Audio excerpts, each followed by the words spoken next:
what? Let's just cut the crap, all right? I'm not stupid. I know that you could care less about me or my problems. And all you really care about is getting that money at the end of this session. In this video, we will show you how to apply recorded facial FBX data to your own model in Blender.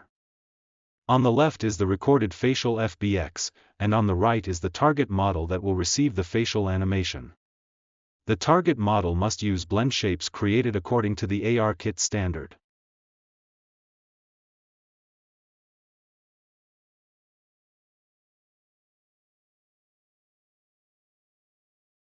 First, select the head mesh in the facial FBX. Here you can see all the blend shapes and their keyframe data. Next, hover over the blend shape list on the left and press A to select all blend shapes. Then move to the keyframe area on the right and press A again to select all keyframes. Right-click and choose Copy. Now select the mesh of the target model. In the keyframe area, right-click and choose Paste. An error message will appear because the target model does not yet have animation channels. There are two ways to fix this.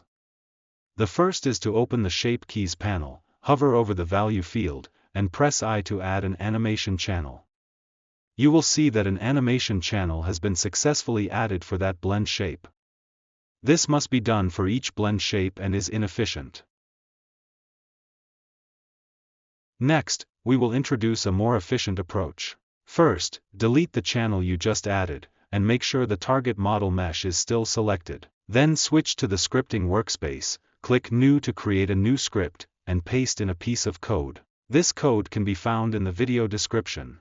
Click Run Script. Return to the Layout workspace. You will see that all blend shapes now have animation channels.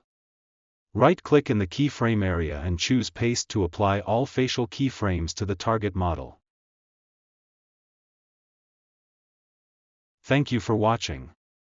Please subscribe to our channel to stay updated with future tutorials. See you in the next video.